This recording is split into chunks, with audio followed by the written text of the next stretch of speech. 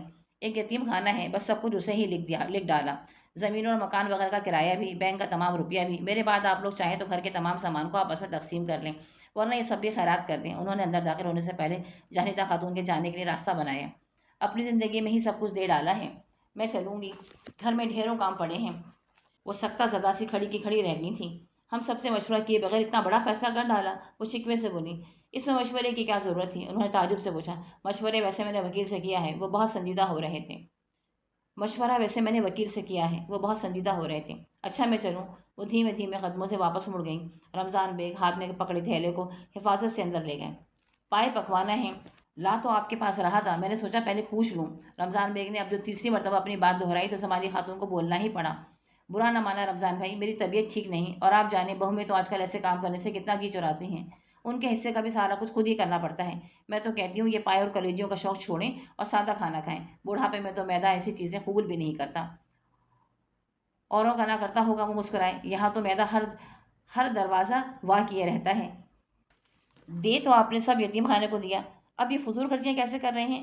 کمال کرتی ہیں آپ بھی، اپنے اخراجات اور پھر مرنے سے پہلے نہ جانے کتنی بیماری نصیب میں لکھی ہے، اس کے لیے تھوڑا بہت اپنے پاس بھی رکھا ہے۔ ویسے یہ وصیت کر دی ہے کہ مرنے کے بعد جتنی رقم بینک میں ہو وہ بھی سب یتیم خانے کو دے دی جائے۔ اچھا، یہ بھی اچھا ہی ہے۔ وہ ٹھنڈی سانس لے کر چادر پیروں پر ڈال کر لیٹ گئیں۔ رمضان بیگ دیر تک بیٹھے، وہ ہوں ہاں کرتی رہیں، نہ جانے کو پوچھا، نہ چائے کو پوچھا، نہ شربت منگایا۔ اچھا اب چلتا ہوں۔ اچھا، وہ کربٹ لے کر لیٹ گئیں۔ نہ جانے رمضان بیگ رویے کی تبدیلی کی وجہ سمجھیں یا نہیں۔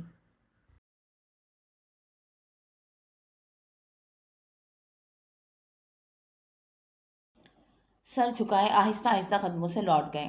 جاہندہ خاتون کے ہاں انہوں نے صرف 3 جوڑے دھونے کے لیے بھجوائے تھے، اور آج 3 دن گزرنے کے باوجود بھی کپڑے دھل کر نہ آئے تھے۔ ناشتے کے بعد وہ سیدھے جاہندہ خاتون کے گھر جا پہنچے۔ کپڑے لینے آیا تھا، وہ خیریت وغیرہ پوچھنے کے بعد ڈرے ڈرے سے بولے، رمضان میاں میری طبیعت ٹھیک نہیں، کل سے جوڑوں میں شدید درد ہے، برا نہ مانو تو لانڈری سے دھلوا لو۔ وہ ایک دم ہی فیروزہ پھپھو سے بزرگ بن گئیں۔ دھلوا تو لوں جہاں آپا، بڑے پر بڑے مہنگے دھلتے ہیں، زمینوں اور کرائے کی رقم تو میں یتیم خانے کو لکھ چکا۔ تو کس نے کہا تھا رمضان میاں کہ جیتے جیتے اپنا سب کچھ یتیم خانے کو دے ڈالو؟ وہ بھی کون سا یتیموں کو دیتے ہیں، اپنے ہی جہنم بھرتے ہیں۔ یوں بھی پہلا حق اپنی ذات کا ہوتا ہے، اپنی ضرورت سے جو زائد ہو وہ دیا جاتا ہے۔ یوں بھی تمہارے، خیر چھوڑو، وہ اپنے بیٹوں کا ذکر اپنے منہ سے کیسے کرتی؟ یتیم خانے سے کوئی صاحب یوسف علی شکریہ ادا کرنے آئے تھے، بچوں کی دعائیں بھی لائے تھے، اتفاق سے جہانگیر کی مدد سے یہاں پہنچے تھے، اور بیٹے نے ماں کو پوری تفصیل سے آگاہ کیا تھا۔ اب کیا ہو سکتا ہے، وہ متفکر سے تھے۔ جہاندہ خاتون اس تفصیل پر پہلے ہی کھولی بیٹھی تھی۔ اچھا رمضان بھائی، میں ذرا چلوں، پڑوس میں طبیعت خراب ہے، اٹھ کر چلی گئیں۔ رمضان بیگ دیر تک ان کی آمد کے منتظر رہے۔